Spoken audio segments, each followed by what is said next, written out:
Hello বন্ধুরা, good morning তোমাদের সবাইকে। তো আজকে হচ্ছে মঙ্গলবার আর এখন বাজে বেলা 11টা। তো দেখো আজকে আবার যাচ্ছি ছেলেকে নিয়ে ডক্টরের কাছে। রাত থেকে প্রচণ্ড জ্বর, ঘুমাতে পারছে না, পেটে ব্যথা, কিছু খাচ্ছেও না। তো ভাবলাম যে একবার গিয়ে দেখিয়ে আসি। তো চলো যাওয়া যাক, দেখি এখনও আছে কি না। উনি 9টা থেকে 11টা, সাড়ে 11টা অবধি থাকে। চলো। তো দেখো আমরা চেম্বারে চলে এসেছি। তো এসেই দেখছি প্রচণ্ড ভিড়, মানে ভেতরে একটু বসার জায়গাও নেই। তো ছেলে তো একদমই দাঁড়াতে পারছে না, তাই ওর বাবা দেখো ওকে ধরে দাঁড়িয়ে রয়েছে। তো একটু ফাঁকা হলেই আমরা দেখবো ভেতরে একটু বসার জায়গা পাই নাকি। তো এখন দেখো ফাঁকা হয়ে গেছে আর এখন আমরা ভেতরে ঢুকে বসেছি। কেননা বাইরে থেকে না একদম মানে নাম ডাকলে শুনতে পাচ্ছিলাম না যে কার পরে কে বা কতজনের পরে আছি আমরা। তো আমাদের যে টোকেন দেওয়া হয়েছিল সেখানে লেখা ছিল মানে ওই 12 নম্বরে আমরা। তো এখন ঢুকেছি, আমাদের আগে আর সম্ভবত একজন বা দুজন আছে।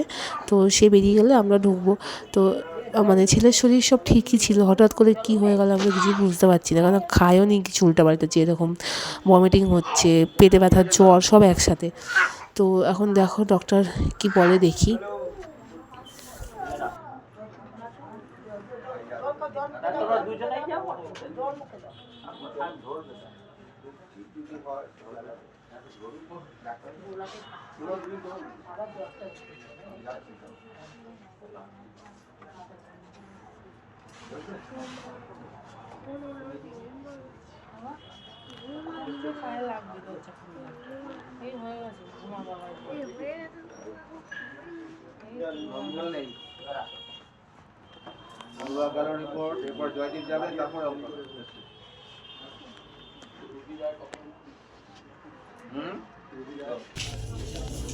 পায়খানা আরম্ভ হয়ে গেলে আর বমি হয় না, তো বলছে অন্তত 2 দিনের জন্য বমি ওষুধ কিনুন, বাড়ি গিয়ে এক্ষুনি একটা দোকানে একটা দিয়ে দিন, জিভের নিচে দেওয়ার নিয়ম দিয়েও চুষবিও না, গিলবিও না, থাক ওটা 2-3 মিনিট মধ্যে গলে রক্তে মিশে যাবে। 45 মিনিট পর থেকে ওষুধ শুরু করুন।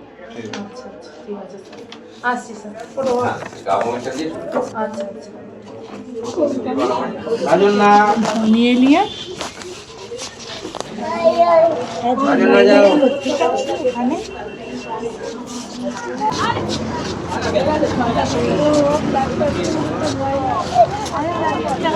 খুব জ্বর হলে দিতে হবে।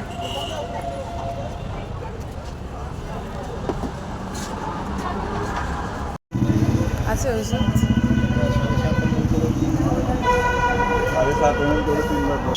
বলবি না কি বলছে?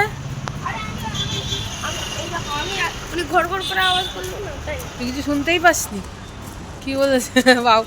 মিথ্যা কথা বলে বাবু, বাবু শুনতে পেয়েছিস? মিথ্যা কথা বলি। আরে আমি সত্যি বলছি। কুলফি লন্ডি কাজ আবার তখন খাবো না। তো তো মজাই মজা, আন্টিও আসলো না। হ্যাঁ কি বাজারে যেতে হবে? কিছু মশলাপাতি দিয়েছিলাম মনে হয় না?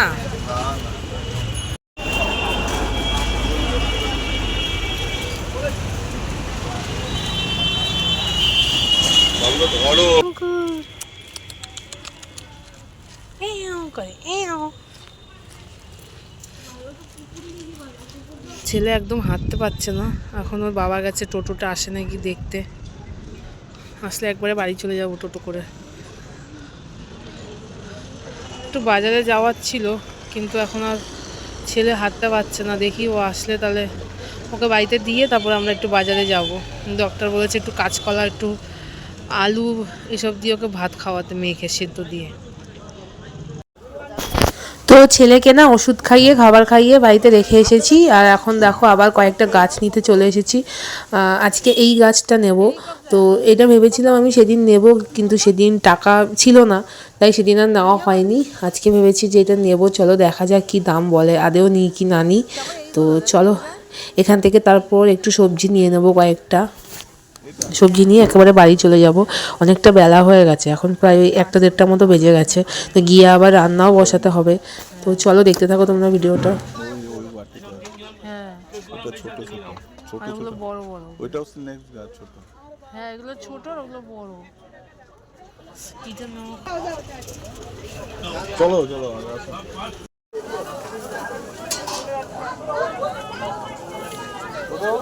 দিলে 20 টাকা। তো দেখো বাজার থেকে চলে এসেছি আর এখানে কাঁচকলা, কচু, পেঁপে, মিষ্টি আলু সব নিয়ে এসেছি। তো এগুলো দিয়ে ছেলের জন্য একটা পাতলা করে ঝোল করে দেবো আর আমাদের জন্য ওই পালং শাক আছে, পালং শাক দিয়ে আলু দিয়ে একটু ঝোল করব।